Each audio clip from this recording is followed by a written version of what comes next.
चलो। हेलो दोस्तों, वॉइस आ रही है? वॉइस नहीं आ रही थी पहले और हमने थोड़ा बहुत समझा दिया। चलो कोई बात नहीं है। आ, चलिए तो प्रारंभ करते हैं 19वीं सदी से जो द्वितीय भाग में, उसमें जो विचारधाराओं में ज्योग्राफी में जो परिवर्तन आया उसके बारे में। और वो परिवर्तन निरंतर रूप से आज तक हमारे साथ चलता आ रहा है। जो ज्योग्राफी में एक्चुअल जो कार्य हुआ है, जो सब्जेक्ट उसके बारे में डिफाइन हुआ, तो वो बाद में ही प्रारंभ हुआ। नई नई विचारधाराएं आई, नई नई शब्द आए, नई शब्दावली आई, है ना। और नई नई खोजें इसमें होती है। तो ये जो कार्य है वो प्रारंभ होता है हमारा कब से? 19वीं शताब्दी से, द्वितीय भाग से। तो यानी मतलब कौन सा सन? सन अगर हम बोले तो 1950 से बाद, 1850 से बाद, या 1750 से बाद। तो सन इसमें कौन सा होगा? 1850 से बाद। तो 1850 से बाद ज्योग्राफी में एक परिवर्तन की लहर हमें देखने को मिलती है, ठीक है। और इसमें बहुत सारे विद्वान हमारे पास आते हैं, जिसमें सबसे पहले कौन आते हैं? हमबोल्ट और रीटर, जो कि आधुनिक भूगोल के संस्थापक इन्हें माना जाता है। किसे माना जाता है? हमबोल्ट और रीटर को, ठीक है। हमबोल्ट के बारे में तो बहुत पढ़ा है आपने। पेरू की जो धारा है उसे हमबोल्ट की धारा भी कहते हैं, है ना। तो ये सारी चीजें हैं, वो इन्होंने महत्वपूर्ण योगदान दिया, खोज दिए। तापमान, जैसे जैसे ऊंचाई पे जाते तापमान में कमी आती है, ये भी चीज किसने बताई? हमबोल्ट ने बताई। तो बहुत सारी चीजों से अन्वेषण किए, उनसे मध्य अंतर संबंध निकाले, कारण बताए चीजों से। ऐसा नहीं कि बोल दिया कि ये चीज हो गई, वैज्ञानिक रूप से उनसे कारण भी इन्होंने बताए। फिर रीटर एक प्रयोजन मूलक वैज्ञानिक थे। प्रयोजन मूलक यानी कारण वाले, कारण होना चाहिए मेरे पास, है ना। जब तक मेरे पास किसी चीज का कारण नहीं है, किस प्रयोजन से हो रहा है, वृक्ष बड़ा हो रहा है तो बड़े होने का उसका उद्देश्य क्या है, प्रयोजन उसका क्या है। तो ये सारी चीजें जानना। हिमालय बना बस ऐसे थोड़ी सी हिमालय बना, हिमालय बना तो क्यों बना, कैसे बना, उससे पीछे का उद्देश्य उसमें क्या था।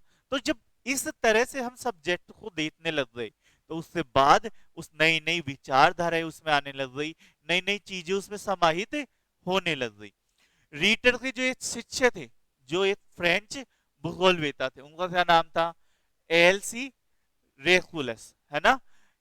उस उन्होंने जो लाटेरी और न्यूलेस ज्योग्राफिक यूनिवर्सले, है ना जी, फ्रेंच में लिखा हुआ है ना, तो उनको लिपिबद्ध करने का कार्य किया, उसको लिखने का कार्य किया। ये जो रीटर थे भूगोल वेता जो शिष्य थे फ्रेंच, एलसी रेकुलस, वे सामाजिक अजारततावादी थे।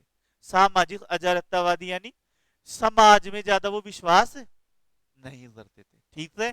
अराजकतावादी यानी सत्ता, समाज, उसका विद्रोह हमें करना है, अराजकता फैलानी है, ठीक है। अराजकता वाला, है ना। अराजकता तो समझते हो, समाज जिस विद्रोह फैलाना, समाज से जो मान्यता है उनके खिलाफ अपना मत प्रस्तुत करना। तो ऐसे ये विचारक थे। रूढ़िवादी तो था ही उस समय का समाज। ऐसा नहीं बोल सकते कि उस समय का हिंदू समाज या भारतीय समाज या ये समाज ही रूढ़िवादी था, और जहां पे ये फ्रांसीसी ब्रिटिश ये उदारवादी थे, ऐसा नहीं था। उस समय सभी चीजें हैं वो रूढ़िवादी ही थी। जैसे अगर वोटिंग राइट की बात करी जाए, तो महिलाओं को वोटिंग राइट तो बहुत बाद में मिले, 1964 में शायद, आई थिंक 1964 में मिले यूएसए में, है ना। और जो ब्लैक लोग होते हैं वहां पे, जो अश्वेत है, उनको भी बाद में मिले।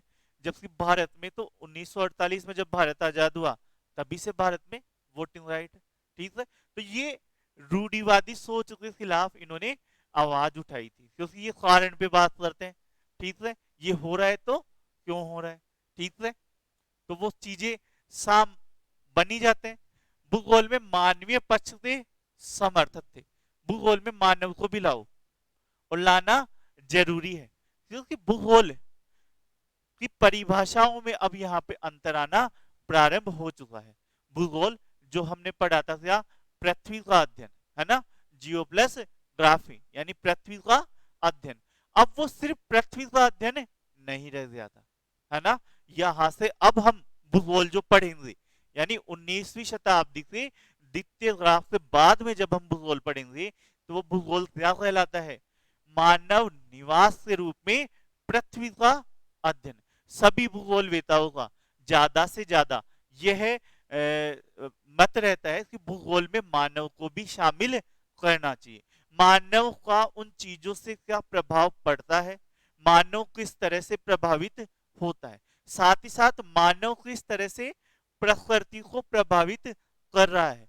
आज हम बोलते हैं ग्लोबल वार्मिंग आ रही है, ठीक है, तो उसका प्रमुख कारण मानव ही है या और कोई है? सॉरी,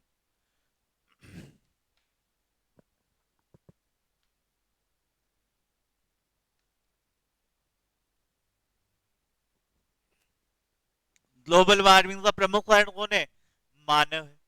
मानव ने जो औद्योगिक क्रांति के बाद में 200 वर्षों से ज्यादा समय तक जिस तरह का अंधाधुंध विकास करा और उसके द्वारा पोल्यूशन जो फैलाया उसने, उसी का परिणाम है।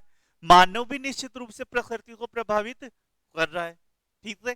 तो इनसे मध्य, दोनों के मध्य जो संबंध है, जो रिलेशन है, उस रिलेशन को जानना और उससे पड़ने वाले प्रभावों को जानना, यही सारा क्या कहलाता है आपका, ज्योग्राफी कहलाता है। यानी पृथ्वी पर मानव ही है, मानव निवास है ना, तो यही सारा इसमें आता है। मानवीय पक्ष से ये क्या थे, समर्थक थे। प्रादेशिक भूगोल में उससे योगदान के कारण सीमित सीमिट सीमिट आएगा, है ना, सीमिट ने उसे फ्रांस का रीटर कहा। तो कौन से विद्वान थे? रेकुलस। ये क्वेश्चन आया हुआ है एग्जाम में। एलसी रेकुलस को क्या कहा जाता है? फ्रांस का रीटर। या क्वेश्चन क्या आया हुआ है, निम्न में से कौन फ्रांस का रीटर कहलाता है? तो कौन सा हो जाएगा? एलसी रेकुलस, है ना, ये आपका विद्वान हो जाएगा जो फ्रांस का ही वो रीटर का ही शिष्य था। रीटर का एक और शिष्य था, कौन सा? मॉल्पेसवर्थ ने भूगोल के सैनिक विज्ञान पक्ष को महत्व दिया। यानी ज्योग्राफी में किस तरह से जो मिलिट्री वाला साइंस है, पहाड़ियों पे कैसे करना है, मैदानों पे किस तरह से, तो वो उन्होंने ज्योग्राफी के पक्ष को और सैनिक विज्ञान वाले पक्ष को आपस में मिलाने का प्रयास किया है। जो हमने पॉलिटिकल ज्योग्राफी में जो सिद्धांत पढ़े हैं, वो सारे से सारे सिद्धांत आपके डिफेंस वाले यानी सैनिक विज्ञान में चलते हैं, ठीक है। रणनीतियां तो समझनी पड़ती ना, कौन सा विद्वान क्या सोच रहा है, किस तरह से भारत में आक्रमण हो सकता है, तो ये सारी चीजें इसमें आता है। एक क्वेश्चन जो यहां से आता है, अभी अपन विद्वानों पे नहीं चले, हम ये समझ रहे हैं कि 1850 के बाद में किस तरह से परिवर्तन आना प्रारंभ होता है। 1850 के बाद 1859, है ना, 1859 ये महत्वपूर्ण सन रहती है। डार्विन का ओरिजिन ऑफ स्पेसीज सिद्धांत आया, कब आया? 1859 में। 1859 में ही हमबोल्ट और रीटर की मृत्यु होती है, ठीक है, दोनों की मृत्यु एक साथ होती है 1859 में। और 1859 में ही डार्विन का ओरिजिन ऑफ स्पेसीज सिद्धांत आया। एक क्वेश्चन जो बार बार आता है ज्योग्राफी की बहुत सारी एग्जाम में, वो क्वेश्चन क्या है, मैं जैसे फ्रेम करता हूं बताना।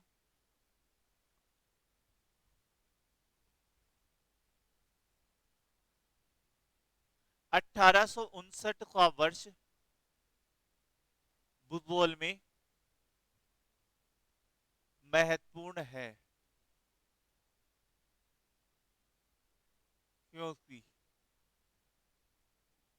है ना, मुझे पता है, बता दो ये तो पहला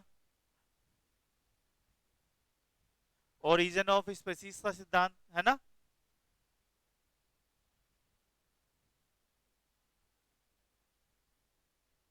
सिद्धांत आया। दूसरा रीटर की मृत्यु। तीसरा डार्विन की मृत्यु। हाँ, डार्विन की मृत्यु। और चौथा कौन सा हो जाएगा? हम बोल्ट की मृत्यु।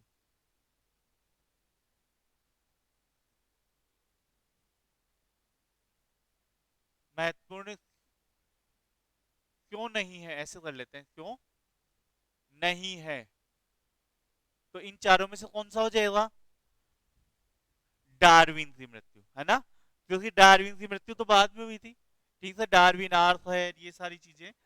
तो ये तीनों चीजें क्या है, एक साथ आई थी और ये क्वेश्चन आया हुआ अभी।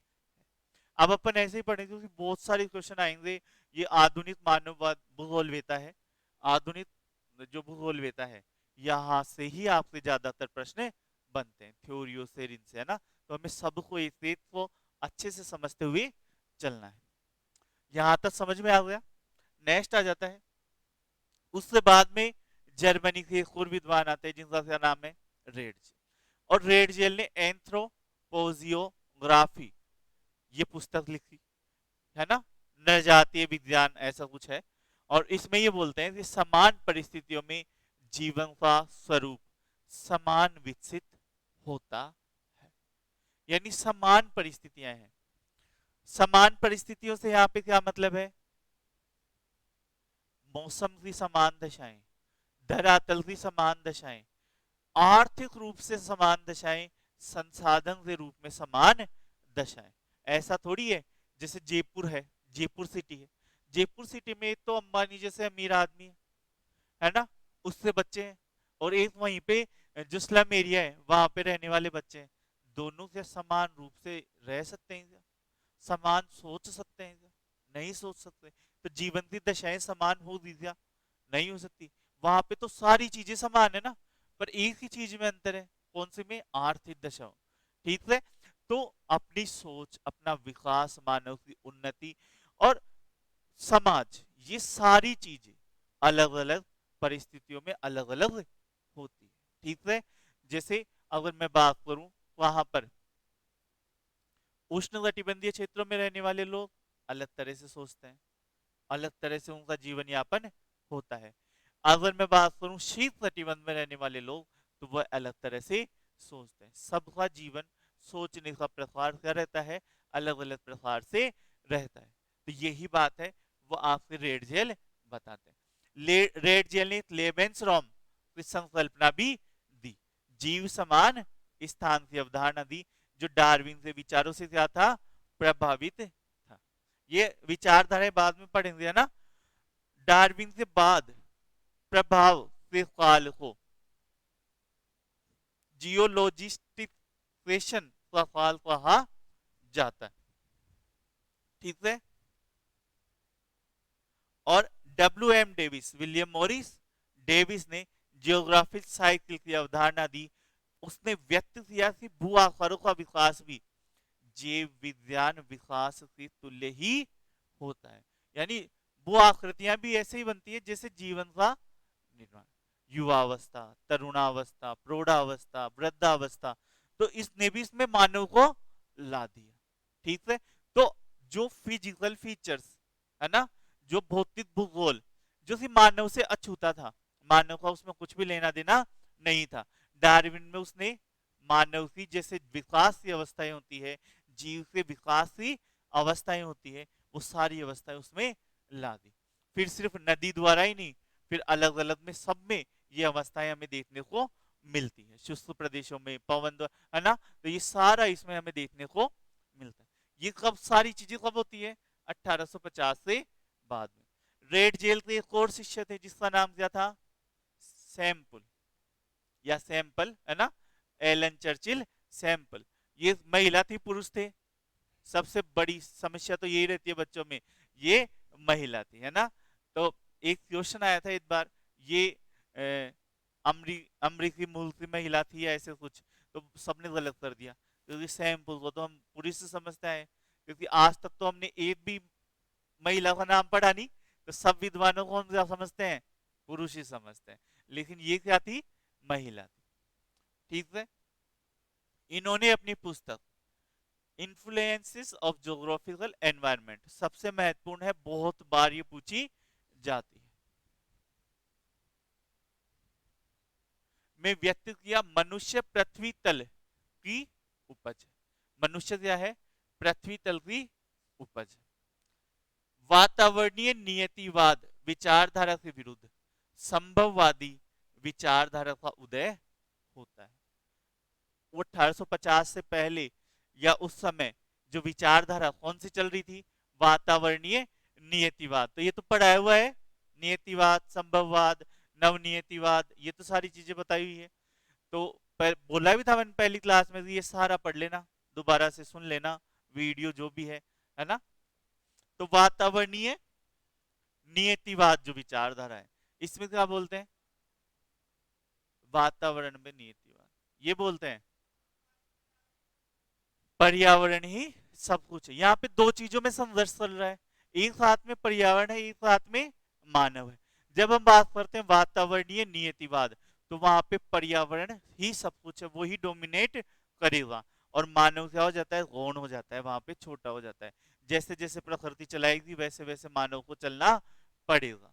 लेकिन जब हम बात करते हैं संभववाद, तो वहां पे मानव है वो ऊंचा हो जाता है, और प्रकृति क्या है? गौण हो जाती है। जैसे जैसे मानव चाहेगा वैसे वैसे वो अपनी प्रकृति को चलाएगा, है ना। तो यहाँ पर नियतिवादी विचारधारा से विरुद्ध कौन सी विचारधारा में देखने को मिलती है? संभववादी विचारधारा आती है। और संभववादी प्राकृतिक वातावरण को राय व्यक्त करने का साधन मात्र मानते हैं। प्रकृति को राय दे सकती है कि तुम ये कर लो, है ना, लेकिन ना करो या ना करो ये आप पे डिपेंड करता है। आप चाहो तो उसे चेंज भी कर सकते हो, ठीक है। फेब्रे ने घोषित किया, कहीं भी कुछ भी करने की आवश्यकता नहीं समझी जानी चाहिए, सभी जगह संभावनाएं मौजूद है। फिर इसी समय ब्लाश ने, है ना, कैफे स्टाइल अवधारणा का विकास किया। तो ये सारी चीजें हैं वो इस समय आती, ये भी हम देखेंगे ब्लास में जब पढ़ेंगे ना, तो इन विचारधाराओं को अच्छे से जानते जाएंगे। ये मैंने इस तरह से बताया था कि मेन कौन कौन से विद्वान हैं जो इस समय पूछे जाते हैं आधुनिक भूगोलवेताओं में। तो जितने नाम आए हैं ये आ जाता है निम्न में से कौन कौन आधुनिक भूगोलवेता है। तो इसमें जितने नाम आए हैं ज्यादातर उन्हीं से नाम पूछे जाते हैं क्वेश्चन में। दूसरा मेन विचारधारा है, रेड जेल की लेबेंसराम आता है, बहुत बार आता है। रेड जेल की जो पुस्तक है एंथ्रोपोजियोग्राफी बहुत बार आता है। हमबोल्ट रिटर इनकी मृत्यु कब हुई थी ये भी बहुत बार पूछा जाता है। तो ये जो इससे महत्वपूर्ण क्वेश्चन बनते हैं छोटे छोटे, वो इसमें उठा के हमने डाल दिया। और इन विद्वानों के नाम आने से क्या हो जाएगा? रिवीजन में आसानी हो जाएगी कि हाँ ये चीजें थी, ये यहाँ पर था, ठीक है। अब आते हैं हम पहले हमारे आधुनिक भूगोलवेता या संस्थापक, जिनका क्या नाम है? Alexander von Humboldt. कब? है ना। तो ये वनस्पति और भूगर्भ शास्त्र में प्रारंभिक अध्ययन इन्होंने किया था, ठीक है। वनस्पति और भूगर्भ शास्त्र में अध्ययन करते हैं, लंबी लंबी यात्राएं करते हैं। यानी ये आर्म चेयर भूगोलवेता नहीं थे, ये इनमें टिक करते हुए चलना कि कौन सा आर्म चेयर था कौन सा आर्म चेयर नहीं था, क्योंकि पूछा जाता है निम्न में से ये भूगोलवेता आर्म चेयर था या नहीं था, ठीक है। तो आर्म चेयर ये नहीं थे, लंबी लंबी यात्राएं करने का इन्हें शौक था। इन्होंने 1798 में बताया, 1798 ज्यादा सही है, हाँ 1798 में इन्होंने बताया जैसे जैसे हम ऊपर जाते हैं तापमान में कमी आती है और दबाव भी घटता है। तो सही बात है गलत है? हाँ, क्योंकि वायुमंडल कैसा हो जाता है? विरल होता जाता है। तो ये बात किसने बताई? हमबोल्ट ने। कब बताई? जब ये आपका एंडीज पर्वत की चढ़ाई कर रहे थे, है ना। जब ये चिली वहां पे जा रहे थे तो एंडीज पर्वत इन्होंने पार किया पूरा ऊपर जाकर। और ये आपका वहां पे अटाकामा मरुस्थल और एक वो ज्वालामुखी है ना, कौन सा है वहां पे, हुआ है ना, उस ज्वालामुखी के अंदर भी गए थे। और यहाँ इस पूरे पर्वत को इन्होंने पार किया था। तब इन्होंने बताया कि जैसे जैसे हम ऊपर जाते हैं तापमान में से कमी आती है और वायुदाब में भी से आती है, कमी आती है। शासित भूगोल बताए थे, है ना। वेनेजुएला की वेलेंसिया झील का इन्होंने अध्ययन किया और इस झील का अध्ययन करके इन्होंने एक और चीज बताई, कौन सी? वनों की कटाई से वर्षा में कमी आती, ये चीज भी इन्होंने ही बताई। पहले तो जैसे पता ही नहीं था, नहीं थी पता, हम अंधाधुन पेड़ काट रहे थे और इन्होंने बताया कि पेड़ मत काटो वरना वर्षा में से आ जाएगी, कमी आ जाएगी। आज तो 5 साल से बच्चे को पूछ लो तो पता है उसको, है ना। लेकिन पहले, सबसे पहले किसने बताया? हमबोल्ट ने। क्या बताया? पेड़ों की कटाई करने से क्या होता है? वर्षा में कमी आती है। सब बताया इन्होंने जब ये वेनेजुएला गए और वेनेजुएला में वेलेंसिया झील का इन्होंने अध्ययन किया और इन्होंने ये भी बताया क्या, जैसे जैसे हम ऊपर जाते हैं वायुदाब में कमी आती है और तापमान में भी कमी आती है। दो चीजें बता दी। फिर ये पेरू की राजधानी कहां पे पहुंचे? लीमा। और इन्होंने सागरीय धाराओं का अध्ययन किया और वर्तमान में सभी दक्षिण पूर्वी अर्जेंटीना के समीप बहने वाली धारा को किस नाम से जाना जाता है? हमबोल्ट की धारा के नाम से जाना जाता है। जो पेरू की धारा है उसे हम किस नाम से जानते हैं? हमबोल्ट की धारा के नाम से जानते हैं। तो गर्म धारा है या ठंडी धारा है? ठंडी धारा। इन यात्राओं के दौरान प्रथम बार कालमापी, है ना, का प्रयोग करके धरातल पर देशांतरों को निश्चित किया। अब ये बोलोगे कालमापी का इन्होंने क्या करा? अध्ययन करा, ठीक है, प्रयोग करा। एक यंत्र होता है कालमापी।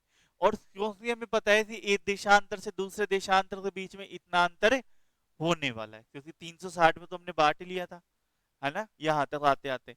और एक देशांतर से दूसरे देशांतर के बीच में इतना अंतर होता है और उस समय का निर्धारण करते हुए यंत्र के द्वारा इन्होंने प्रत्येक स्थान के लिए जो यात्राओं के दौरान अलग अलग स्थानों के अलग अलग देशांतर इन्होंने निर्धारित किए थे। फिर उसके बाद में क्योंकि ये वायु दाब मापी का प्रयोग करके इन्होंने ऊंचाइयां निर्धारित की। कैसे? क्योंकि इन्होंने एक चीज पता लगा ली थी कि जैसे जैसे हम ऊपर जाते हैं वायु दाब में कमी आती है। अब कितनी ऊंचाई पे कितनी कमी आती है, इस चीज का इन्होंने पता लगाया और अलग अलग ऊंचाई पे जैसे जैसे जाते हुए कि हाँ इतना वायुदाब कम हो गया तो ये इतना ऊंचा है, इतना वायुदाब कम हो गया तो ये इतना ऊंचा है। वहां पे ये तो नहीं नाप के फीते से, है ना, नाप सकते हो क्या? नहीं नाप सकते। हमबोल्ट ने समताप रेखाएं और हिमावृति परमाफ्रॉस्ट शब्दावली का भी सर्वप्रथम प्रयोग किया। ठीक है, इन्होंने ही कौन कौन सी समताप रेखाएं और परमाफ्रॉस्ट इन शब्दावलियों का प्रयोग भी पहली बार करते हैं। तो यहां तक एक बार, चलो एक बार पूरा देख लेते हैं फिर अपन दोबारा से देख लेते। हमबोल्ट ने ही वन स्पिरिट वन लाइफ, यानी एक ही आत्मा एक ही जीवन, भगवान एक ही है, ठीक है, अलग अलग भगवान नहीं है, परमात्मा ही मानते हैं वो। आत्मा एक ही आत्मा है और एक ही परमात्मा, ऐसे समझ लो, ठीक है। तो एक ही हमारी लाइफ है, एक ही आत्मा है और एक ही परमात्मा है, अलग अलग में विश्वास नहीं रखते हैं। समझ गए बात को? क्योंकि क्रिश्चियन में आते हैं और क्रिश्चियन में जो आपका ये धर्म होते हैं उनमें ज्यादातर मोस्टली में एक ही भगवान माना जाता है। तो ये वन स्पिरिट वन लाइफ और यूनिटी इन मल्टीप्लिसिटी, यानी बहुलता में एकता। ये इतनी बहुलता में एकता क्या है? ये हमारा सामाजिक भूगोल वाला बहुलता में एकता मत कर देना। इतनी सारी जातियां, इतनी सारी प्रजातियां, इतनी सारे भाषाएं, बोलियां, फिर भी भारत है वो बहुलता में एकता लिए हुए, विविधता में एकता, ये वाला नहीं है। इतने सारे कारण हैं, इतनी सारी चीजें घटित हो रही है पृथ्वी पर, इतने सारे चक्रवात आ रहे हैं एक समय में, इतनी सारी हवाएं चल रही है, वर्षा हो रही है, कहीं पे बाढ़ आ रही है, कहीं पे तूफान आ रहा है, कहीं पे भूकंप आ रहा है, कहीं पे ज्वालामुखी। तो ये बहुलताएं हैं और फिर भी उनमें एक यूनिटी है ना, एक दूसरे से प्रभावित भी होती है, एक दूसरे को प्रभावित भी करती है और एक ऐसा अनोखा एटमॉस्फेयर बनाती है जीवन का जो मानव के विकास के लिए अनुकूल होता है, मानव की वृद्धि के लिए अनुकूल होता है। तो प्राकृतिक घटनाओं में जो बहुलता है और फिर उनके जो कारण से जो एकता आती है उसकी व्याख्या इसमें ये करते हैं। समझ गए बात को? क्या बताना चाह रहे हैं? प्राकृतिक घटनाओं में जो विविधताएं हैं उनमें जो एकता है उसकी ये बात कर रहे हैं। समझ गए? फिर आ जाता है हम बोलने वही आ गए प्रकृति की एकता में तथा प्राकृतिक कारणत्व में। यानी कोई ना कोई चीज जो भी हो रही है, ज्वालामुखी आ रहा है तो क्यों आ रहा है ना? भूकंप आ रहा है तो क्यों आ रहा है? बाढ़ आ रही है तो क्यों आ रही है? इन सबका कारण हमें निकालना है। ठीक है? ये नहीं कि मैंने बोल दिया तो हो गया बस, कारण मत पूछो तुम। ठीक है? तो वैसे वाला नहीं है। इसका एक्चुअल में रीजन क्या है, इस चीज में ये विश्वास करते थे। तो यहां तक अपन देख लेते हैं एक बार, क्योंकि सीधे सीधे लाइन से उठ कर प्रश्न आएंगे आपसे, है ना? लंबी लंबी यात्राएं करते थे, यानी आर्म चेयर भूगोल बेता थे क्या?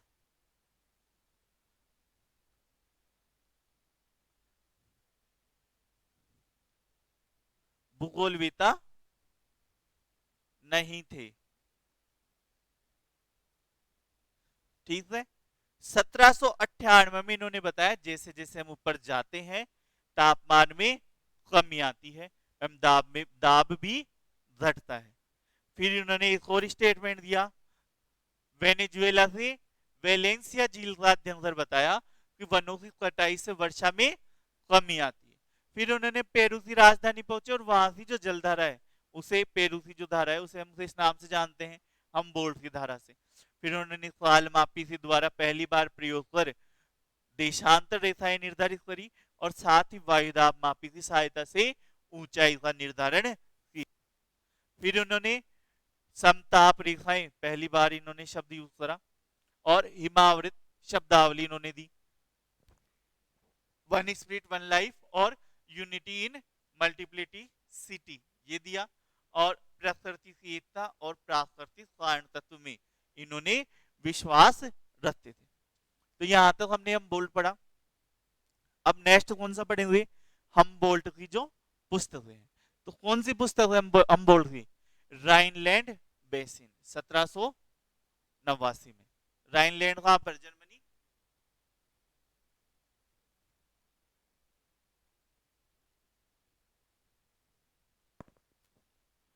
तो पहली जो पुस्तक आती है वो कौन सी है? राइनलैंड बेसी बेसाल्ट सॉरी।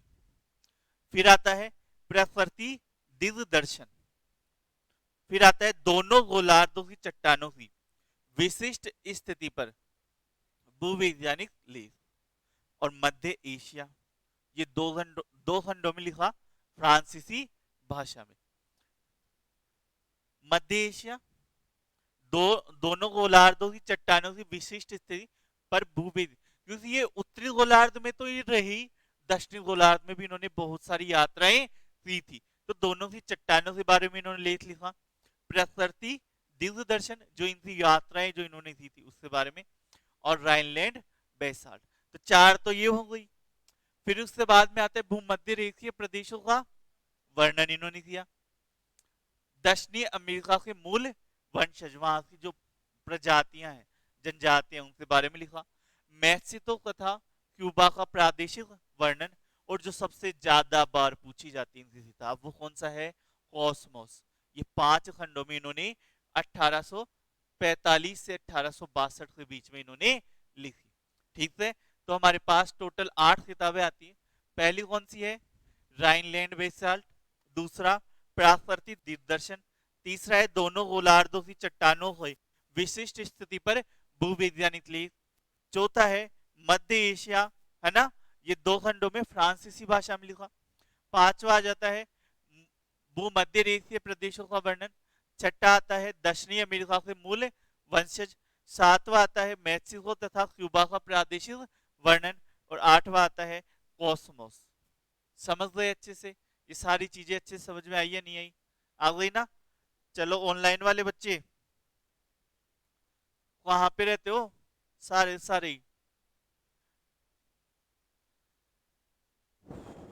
अब हम बोल्ट कुछ संकल्पनाओं को भी देते हैं, है ना? कौन कौन सी संकल्पनाएं देते हैं? पहला, हमबोल्ट 7 संकल्पनाएं देते हैं। ठीक है, अपने पूरे इस थॉट में इन्होंने कितनी संकल्पनाएं दी है? 7। पहला, पृथ्वी का जो तल है, संकल्पना मानवीय निवास के रूप में इन्होंने दी है कि पृथ्वी का जो धरातल है वो किस रूप में हमें जानना चाहिए? मानव के निवास के रूप में जानना चाहिए। और उसी को केंद्रित, उसी को ध्यान में सेंटर पॉइंट में रखकर हमें इस पूरी पृथ्वी का अध्ययन है या उस धरातल का अध्ययन हमें करना चाहिए। ऐसा नहीं कि हम झीलों का अध्ययन कर रहे हैं और मानव को तो हमने क्या कर दिया? साइड में कर दिया। और पता चला 10 साल बाद मानव ने एक कृत्रिम झील बना दी है ना, तो उसको हम साइड में नहीं कर सकते, है ना। दूसरा आता है संसार से स्थानिक वितरणों का विकास। अलग अलग क्षेत्रों में अलग अलग प्रकार की संरचनाएं हमें देखने को मिलती है, परिस्थितियां, जैसे नदी द्वारा जो अपरदन कार्य, निक्षेपण कार्य, एस गंगा नदी वाला जो के द्वारा जो अपरदन कार्य जिस गति से, जिस तरह से होता है, वैसा आपके अमेजन बेसिन द्वारा नहीं होता। अमेजन नदी द्वारा जैसा डेल्टा बनाया जाता है, वैसा गंगा नदी द्वारा नहीं बनाया जा सकता। तो ये प्राकृतिक से विश्व से जो वितरण है उनमें विभिन्नताएं मिलती है और उन्हीं का हमें अध्ययन इसमें करना चाहिए। और किस तरह से उनका विकास है वो हुआ है, ये भी हमें जानना चाहिए। फिर चौथा, तीसरा देते हैं, सामान्य भूगोल ही भौतिक भूगोल है। जो सामान्य की हम जब बात करते हैं, है ना, जो वारेनियस ने दिया था, सामान्य और क्रमबद्ध। ठीक है, तो जो सामान्य, जो सामान्य है वो सामान्य ही आपका क्या है? भौतिक भूगोल है। लेकिन भौतिक भूगोल का उद्देश्य सजीव तथा निर्जीव के मध्य संबंधों का अध्ययन करना बताया। ये नहीं थी भौतिक भूगोल सिर्फ पर्वत, पठार और मैदान या जो नदियां हैं इनके बारे में ही अध्ययन करना है, लेकिन भौतिक भूगोल क्या है? सजीव और निर्जीव इनके मध्य अध्ययन है, उसको करना बताया है। यानी ये तो बोल देते हैं कि सामान्य भूगोल क्या है? भौतिक भूगोल। लेकिन जो भौतिक भूगोल है यानी जो सामान्य भूगोल है उसमें हम क्या करते हैं? सजीव और निर्जीव के मध्य संबंधों का अध्ययन करते हैं और फिर उन संबंधों के अध्ययन के द्वारा हमें पता चलता है कि कौन कौन सी चीजों में परिवर्तन हमें देखने को मिल रहा है। ठीक है, फिर आ जाता है चौथा, भूगोल संबंधों का अध्ययन है। और हम बोर्ड से पता भी चलता है, जैसे जैसे ऊंचाई पे जाते जाओगे तापमान में कमी आ जाती है, वायुदाब में कमी आती है। तो ये संबंध किसने निकाले? पेड़ काट दोगे वर्षा में कमी आ जाएगी। ये संबंध, ये कनेक्शन, ये अंतर संबंध ये किसने निकाले? दो तत्वों के बीच में। पवन, वर्षा अपने हिसाब से बह रही है, पेड़ अपने हिसाब से काटे जा रहे हैं और इन्होंने दोनों को मिलाकर जोड़ दिया। जैसे जैसे पेड़ काटोगे वर्षा में आती जाएगी, कमी आती जाएगी। तो ये संबंध किसने निकाले? हमबोल्ट ने। और हमबोल्ट का ये मानना है कि संबंधों का अध्ययन क्या है? भूगोल है। दो प्राकृतिक तत्व, दो मानवीय तत्व या एक मानवीय और एक प्राकृतिक तत्वों के बीच में किस तरह का संबंध है, इन संबंधों का अध्ययन करना ही क्या कहलाता है? आपका भूगोल कहलाता है। फिर आ जाता है पांचवा, पांचवे में क्या बोलते हैं? सांसारिक दृश्य घटनाओं की समझ। जो विश्व दुनिया में जो घटनाएं चल रही है ना, उन घटनाओं को देखो और उनको समझना, यही आपका क्या कहलाता है? भूगोल कहलाता है। ऐसा नहीं हो गया तो हो गया। ठीक है, ये सारी चीजें भी आ जाएगी। छठा कौन सा आता है? भूगोल में दृश्य घटनाओं की विषमता, यानी एक जो घटनाएं जहां पे घटित हो रही है दूसरे क्षेत्र में वैसी ही घटना होगी पर अलग तरह से होगी, सेम एज जैसी नहीं हो सकती। ठीक है, ये भी चीज यही बताते हैं, उनमें अंतर हमेशा मिलेगा। और उनके अंतर में फिर हमारे पास आती है चीजें कि प्रकृति की एकता, बहुलता में एकता का प्रतिपादन है। कि प्रकृति क्या है? इतने सारे अंतर, इतनी सारी विषमताएं, इतने सारे घटनाओं के बाद भी और एक दूसरे से इतनी ज्यादा जुड़ी होने के बाद भी, अब ऐसे बताओ वनों का और वर्षा का कोई संबंध है क्या? नहीं है ना। वन हम जैव भूगोल में पढ़ते हैं, वर्षा हम क्लाइमेटोलॉजी, पर दोनों में एक दूसरे से संबंध तो है। तो दोनों चीजें विषम है, दोनों चीजें अलग है, पर फिर भी प्रकृति एक है। ये जो प्रकृति बनी है, ये सारी इन सभी घटनाओं का सम्मिलित योग है। और वो घटनाएं हम एक रूप में देखेंगे तो हमें लगेगा अलग ही है। ज्वालामुखी फूट रहा है तो उससे तो क्या प्रभाव पड़ेगा, लेकिन हम बड़े परिप्रेक्ष्य में देखें तो टेम्परेचर में वृद्धि होगी, जलवाष्प वर्षा होती है ना। तो एक बड़े परिप्रेक्ष्य में देखोगे तो बहुत सारी चीजें दिखाई देती है। और अगर उस एक अकेली घटना को देखोगे तो वो एक अकेली घटना है, पर वो अकेली घटना कितनी सारी चीजों को प्रभाव डालकर फिर वो प्रकृति के रूप में आपके ऊपर प्रभाव डालती। ठीक है, तो यही आपका क्या होता है, प्रकृति में एकता होता है। ठीक है, तो यही आपने इसने दिया है हमबोल्ट ने सिद्धांत। ठीक है,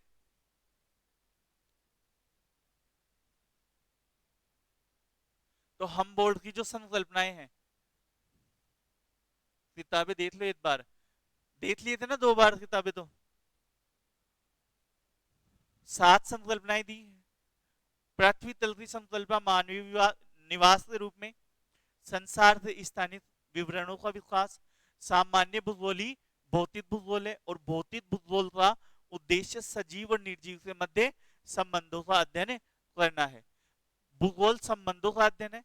सांसारिक दृश्य घटनाओं की समझ, भूगोल में दृश्य घटनाओं की विषमता और प्रकृति में एकता बहुलता में एकता से प्रतिपादक माने जाते हैं। फिर आ जाता है हमबोल्ट की शोध विधियां। तो 5 विधियां हैं वो हमबोल्ट देते हैं, जिनके आधार पर इन्होंने पूरे भूगोल ज्योग्राफी को समझने का प्रयास किया है। और वो 5 विधियां कौन सी है, एक तो कौन सी आ जाती है, आनुभाविक विधि।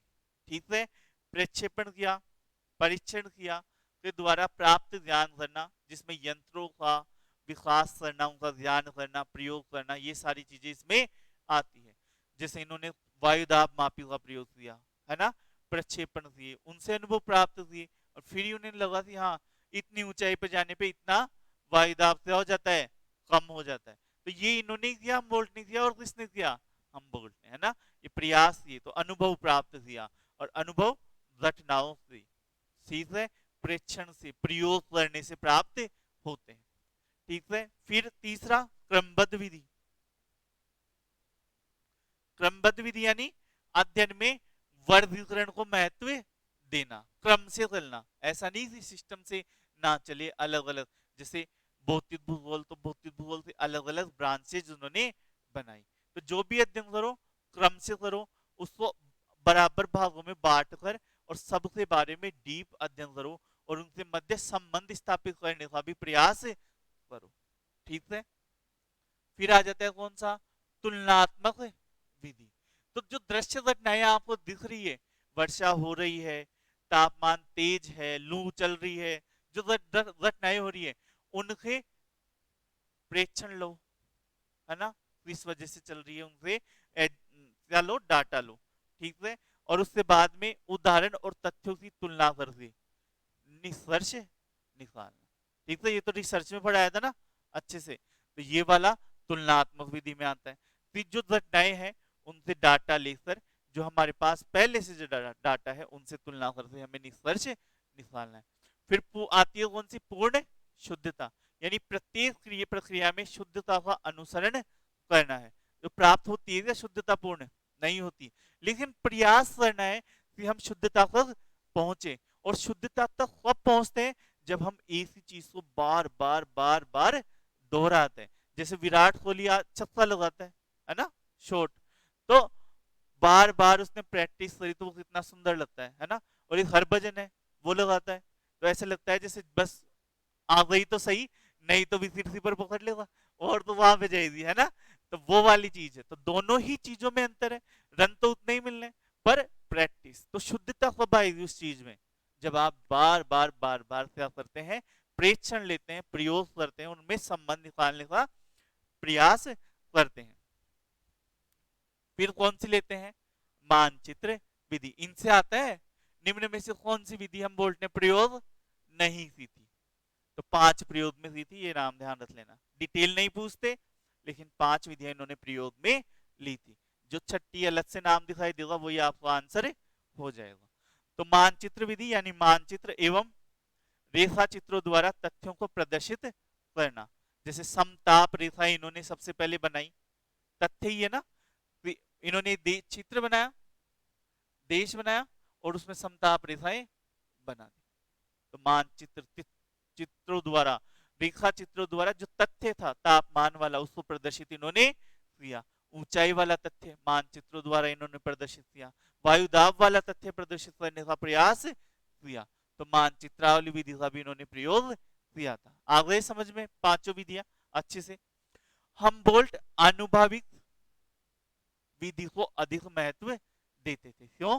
क्योंकि हर बार जहां पे भी गए यंत्रों द्वारा प्रयोगात्मक कार्य करें, उनसे डाटा लिया और उनसे निष्कर्ष निकाले और वही उनके अनुभव में ऐड होते गए। अनुभवात्मक विधि ऐसे नहीं है कि आपने जैसे बोलते हैं ठोक तरफा से समझता है, तो वही अनुभव होता है। अब वो ठोक तरफा से समझेगा कैसे? बैठे बैठे तो नहीं समझेगा ना, है ना। अब जैसे मोस्टली होता है बड़े विद्वान लोग होते हैं जो आपको बैठ के समझाते रहते हैं चीजें और बोलते हैं अनुभव दे रहा हूं मैं आपको, तो वो अनुभव देना नहीं होता है। वो अनुभव होता है खुद से जाओ, कार्य करो।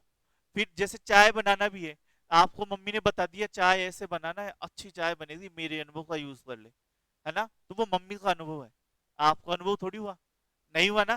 फिर आप बनाने गए और वही चीज अप्लाई करी, लेकिन थोड़ी सी ऊपर नीचे अप्लाई कर दी, है ना। और वो फिर वो चाय है वो खराब बनी है, थोड़ी ठीक ठाक बन गई, चलो, तो फिर आपको समझ में आ गया ये गलती कर दी, है ना। तो ये प्रयोग हुआ ना, तो प्रयोग से फिर अनुभव आपको प्राप्त होते हैं। क्योंकि इस चीज में ये मत समझ लेना अनुभव का मतलब कि प्रयोग करना ही नहीं है, सुनी सुनाई बातों पे विश्वास, यही होता है ना। बहुत बहुत से लोग ये समझते हैं अनुभवात्मक विधि यानी पढ़ के सुन के, ये नहीं। प्रयोग खुद जाके करो, खुद से अनुभव करो। वो गर्म चीज है तो उससे हाथ लगा के देखो गर्म है ना। और वो ठंडा है तो उससे हाथ लगा के देखो ठंडा है। तो खुद से प्रयोग करो, खुद से प्रेक्षण करो, सेल्फ, है ना। तब जाके आपको प्राप्त होता है। वो विधि कौन सी होती है? अनुभवात्मक विधि होती है। और उसी विधि में विश्वास करते तो कौन है? हमबोल्ट। अब अगर उसको ये देखना है कि तापमान, ऊंचाई बढ़ते तापमान भी घटता है, तो पर्वत ऐसे नहीं किसी दूसरे को भेज देगा जा बता दे कैसा हो रहा है, नहीं, खुद से ही जाएंगे। अनुभव पे ज्यादा विश्वास है, तो पूरा पर्वत खुद से चढ़ेंगे। ठीक है, तो समझ गए बात को। और कौन से विचारक थे? निश्चयवादी। ये भी ध्यान में रख लेना। निश्चयवादी का मतलब क्या हुआ? नियतिवादी, प्रकृति को महत्व देते थे। तो ये हमारे हमबोल्ट हो जाते हैं। फिर आ जाते हैं नेक्स्ट, रीटर।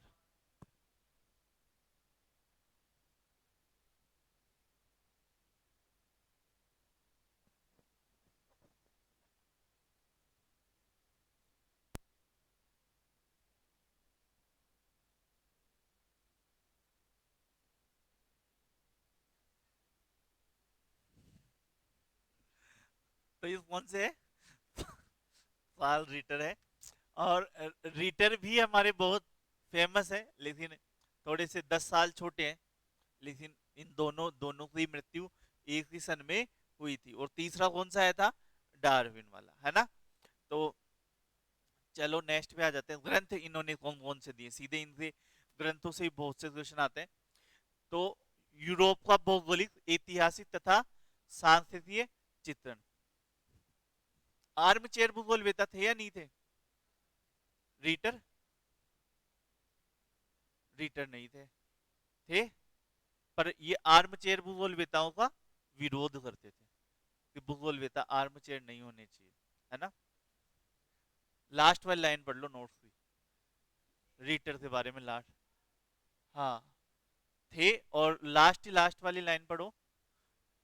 हाँ, खुद से था लेकिन इसको पता चल गया था कि नहीं होना चाहिए, है ना।